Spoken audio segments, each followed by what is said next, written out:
পরে কোনো কিছু টান নাই, সবাই আমাকে কল দিতে পারেন যখন মন চায়, ঠিক আছে, কিন্তু কেউ খারাপ কোনো মন্তব্য করবেন না। যদি ভালো মনে কল দিতে পারেন, দায়িত্ব আমার তো একবার বিয়ে হয়েছে ভাই, আমি তো আর নষ্ট হয়ে যাইনি বা নষ্ট মেয়ে হয়ে যায়নি। মানুষের তো অনেক 3টা 4টাও বিয়ে হয়, বিবাহিত পুরুষে যদি আমার বিয়ে করতে চায় সমস্যা নাই, আমি রাজি আছি। যদি উনি ওর বউরেও চালাইতে পারে, আমারও চালাইতে পারে, তাহলে কোনো প্রবলেম নেই। তার বউ যদি আপনাকে মেনে না নেয়, উনি না মেনে নিলে কি হয়েছে, উনি ওনার পথে থাকবে, আমি আমার পথে থাকবো। আসসালামু আলাইকুম দর্শক, আপনাদের প্রীতি ও শুভেচ্ছা জানিয়ে শুরু করছি আমাদের আজকের প্রতিবেদন।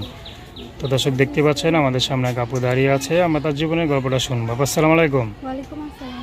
তো আপু কেমন আছেন? তো ভাই ভালো, আপনি ভালো আছেন? জি আলহামদুলিল্লাহ। তো আপনার নাম কি? আমার নাম রিয়া। রিয়াপা। তো রিয়াপা দেশের বাড়ি কোথায়? দেশের বাড়ি কুমিল্লাতে। কুমিল্লা। আচ্ছা, তো ভাই বোন কয়জন? ভাই বোন, ছোট একটা ভাই একটা বোন আর আমি। আচ্ছা, তো বাবা মা আছে? মা আছে, বাবা নেই। আচ্ছা, তো প্রেম ফেম হয়েছে? প্রেম হয়েছে ভাই, প্রেম তো সবার লাইফেই থাকে, তাই না?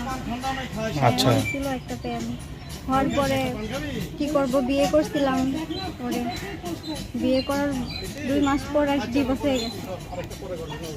ডিভোর্স হয়ে গেছে মানে বিয়ের পর নাকি বিয়ের আগে ডিভোর্স?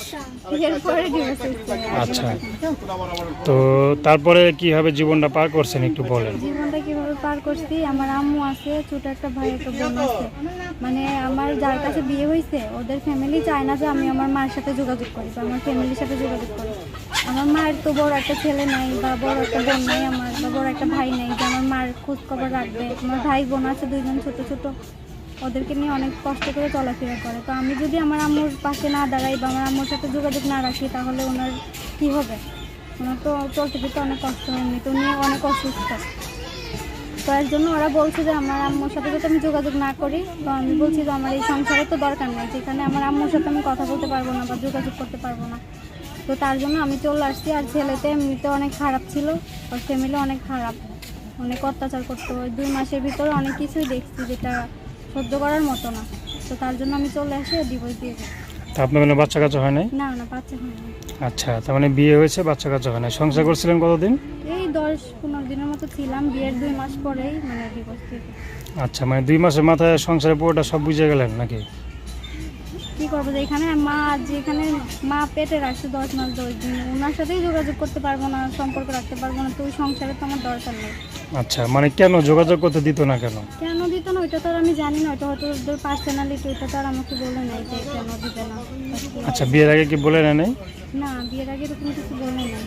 আচ্ছা, তো তার মানে আপনার এখন ফ্যামিলিতে আপনি আছেন? হ্যাঁ, আমার আম্মুর কাছে আছি আমি এখন। আচ্ছা, তো কিছু করতেছেন নাকি ঘরেই থাকেন? কিছু করতেছি বলতে, আমার আম্মু একটু কাজ করতো, মহিলা মাদ্রাসায় রান্না করতো। তো এখন তো অসুস্থ, উনি কাজ করতে পারতেছে না, বা ওইটা যেই কয় টাকা পাইতো ওইটা দিয়ে সংসার চলতে অনেক কষ্ট হইতো। তার জন্য আমি বাধ্য হয়ে মিডিয়ার সামনে আসলাম। তো আপনি যে সুন্দর করে যে বোরকা ঠোরকা পরে আসছেন, মানে কারণটা কি?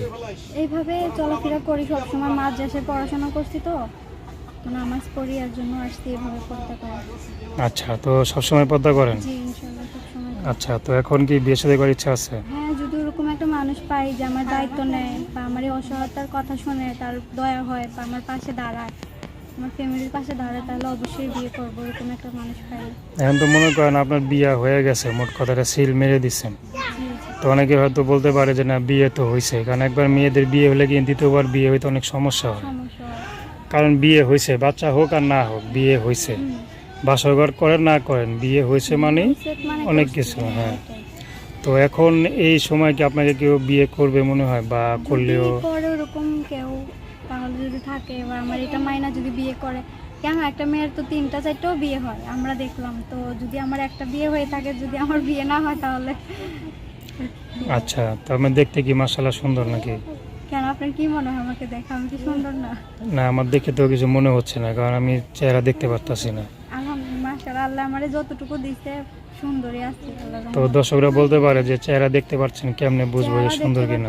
যদি দেখার ইচ্ছা থাকে তাহলে অবশ্যই দেখার মতো কাজ করতে হবে, তাহলে দেখতে পারবে। যদি একজনেরই দেখাইতে চাই, 10 জনকে দেখাইতে চাই না, যে আমার দায়িত্ব নেবে আমি তারই দেখাবো চেহারা। আচ্ছা, তো এখন মনে করেন কোনো বিবাহিত পুরুষ যদি আপনাকে বিয়ে করতে চায়? যদি বিবাহিত পুরুষ বিয়ে করতে চাই, সমস্যা নাই, আমি বিয়ে করবো, কারণ আমারও তো বিয়ে হয়েছে, তাই না? বিয়ে হয়েছিল, ডিভোর্স হয়ে গেছে, তো হয়তো পুরুষ বিয়ে করতে চাই, সমস্যা নেই, আমার দায়িত্ব নেবে, আমার ফ্যামিলির পাশে দাঁড়াবে, অবশ্যই। তো মনে করেন তার ঘরের বউ যদি আপনাকে মেনে না নেয়, কেন মেনে নিবে না? মেনে না নিলে না নিবে, ওর মতো থাকবে, আমি আমার মতো থাকবো। যে বিয়ে করবে সে যদি ওরেও চালাইতে পারে আমারও চালাইতে পারে, তাহলে তো আর এখানে কোনো প্রবলেম নেই। আচ্ছা, তো আপনার সাথে কীভাবে যোগাযোগ করবে? আমার ফোনের মাধ্যমে যোগাযোগ করবে। নাম্বার বলতে পারেন? জি, বলেন। 018 018 48 হ্যাঁ 377 621। আরেকবার বলেন। 018 48 377 621। আচ্ছা, 2 নম্বরে ফোন দিলে আপনাকে যে পাওয়া যাবে নাম্বারে তো? ফোন করলে আমাকে পাবে। সবসময় ফ্রি থাকেন? হ্যাঁ, কল দিলে সমস্যা নেই। আচ্ছা, এখন আপনার তো আগে পরে মানে পিছিয়ে কোনো টান নেই, না না, তো সবসময় আপনি ফ্রি থাকেন। আচ্ছা, তো দর্শক আজকে এই পর্যন্তই। আল্লাহ হাফেজ।